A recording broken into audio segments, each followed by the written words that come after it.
하나님의 창조는 사랑입니다. 할렐루야. 하나님께서 우리와 함께 하시고 동행하여 주시어 우리의 마음의 소원을 만족해 하신 줄 믿습니다. 사람들이 마음이 하나가 되니까 하루가 다르게 바벨 성의 성곽이 올라가고요, 바벨 탑이 올라갔습니다. 그 탑을 보시려고 성부 성자 삼위일체 하나님께서 하늘로부터 내려오셔서 보시고 이렇게 말씀하셨습니다. 여호와께서 이르시되 이 무리가 한 족속이요 언어도 하나이므로 이같이 시작하였으니 이후로는 그 하고자 하는 일을 막을 수 없으리로다. 자, 우리가 내려가서 거기서 그들의 언어를 혼잡하게 하여 그들이 서로 알아듣지 못하게 하자 하시고, 창세기 11장 6절부터 7절에 있는 말씀입니다.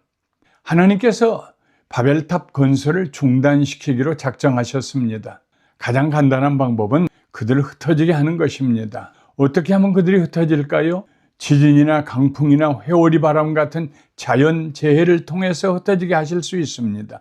혹한이나 혹서 혹은 번개와 벼락 한두 번으로도 그들을 흩어지게 하실 수 있습니다. 그런데 하나님은 언어의 혼잡이라는 조용하고도 특별한 방법을 사용하셨습니다. 얼마나 자비로우신지요. 어느 날 갑자기 서로 언어가 달라졌습니다. 사람들은 언어별로 이합 집산의 과정을 거쳤습니다. 화성에서 온 사람과 금성에서 온 사람들처럼 서로가 서로에게 이방인이 되었습니다.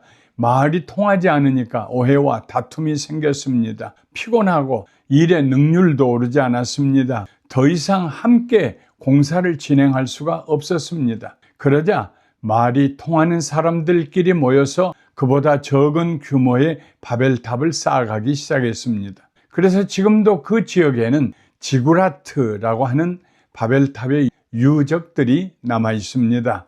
왜 하나님께서 바벨탑을 멈추게 하셨을까요? 사람들이 바벨탑을 쌓는 모습을 보시면서 위기의식을 느꼈을까요? 시편 기자는 사람들의 하는 일이 아무리 대단해도 하나님의 뜻을 거스리면 비웃으신다고 노래했습니다.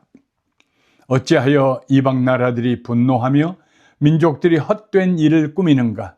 세상의 군왕들이 나서며 관원들이 서로 꾀하여 여호와와 그의 기름 부음 받은 자를 대적하며 우리가 그들의 맨 것을 끊고 그의 결박을 벗어버리자 하는도다.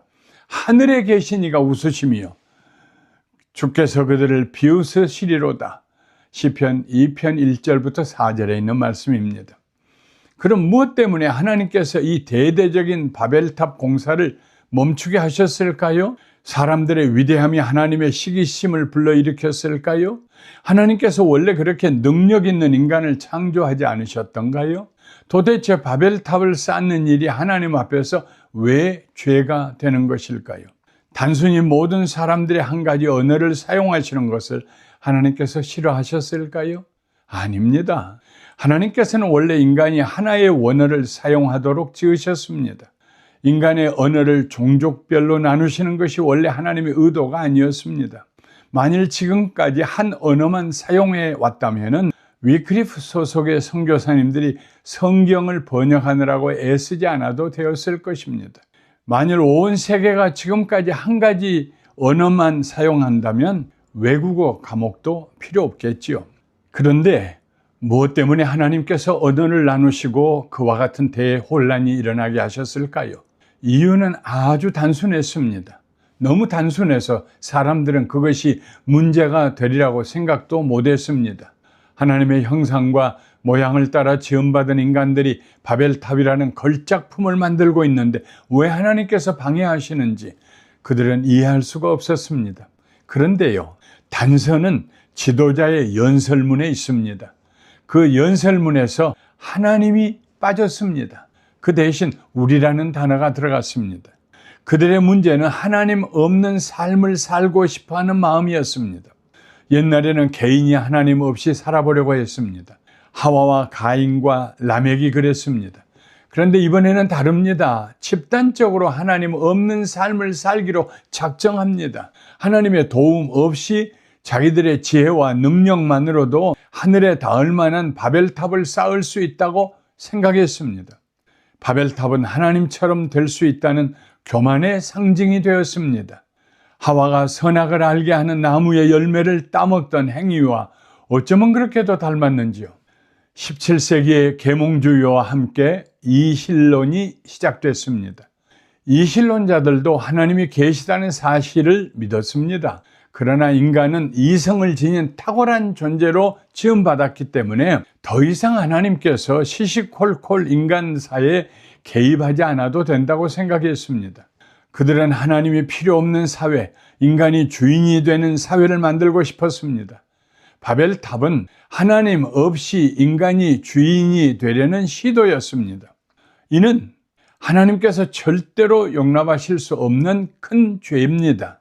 하나님을 마음에 모시고 싶지 않은 사람들은 신뢰할 수가 없습니다.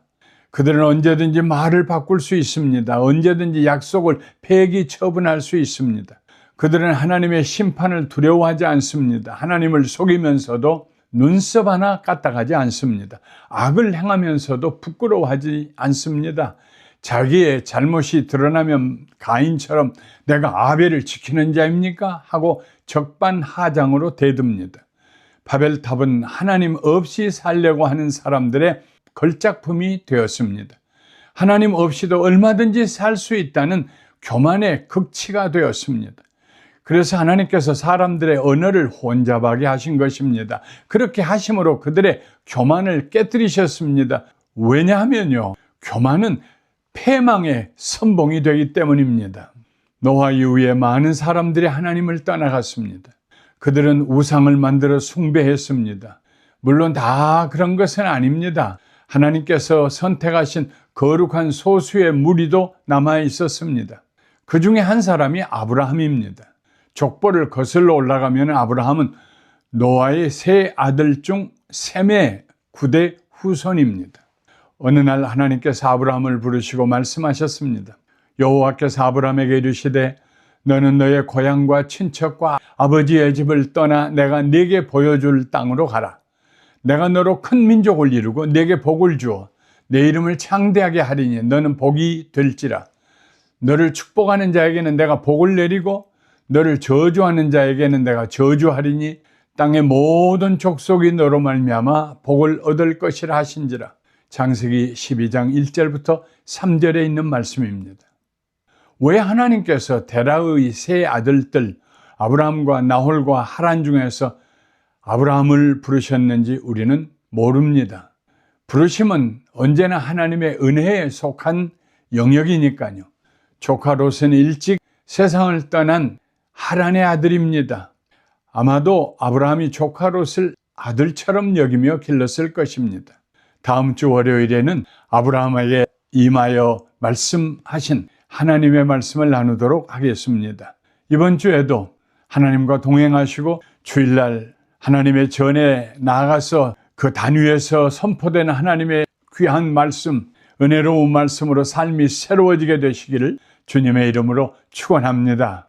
거룩하신 하나님 아버지, 우리의 마음에는 끊임없이 교만하게 되려고 하는 유혹이 있습니다. 탐욕이 있습니다. 악한 뿌리의 생각이 있습니다. 오늘도 저희들을 도와주세요. 겸손하게 만들어주세요. 그리고 이번 주일 하나님 전에 나가서 말씀 들을 때에 하나님 앞에 무릎 꿇고 주여 말씀하시옵소서 기도하는 저희들 되게 하여 주시옵소서. 예수님의 이름으로 감사하고 기도하옵나이다. 아멘.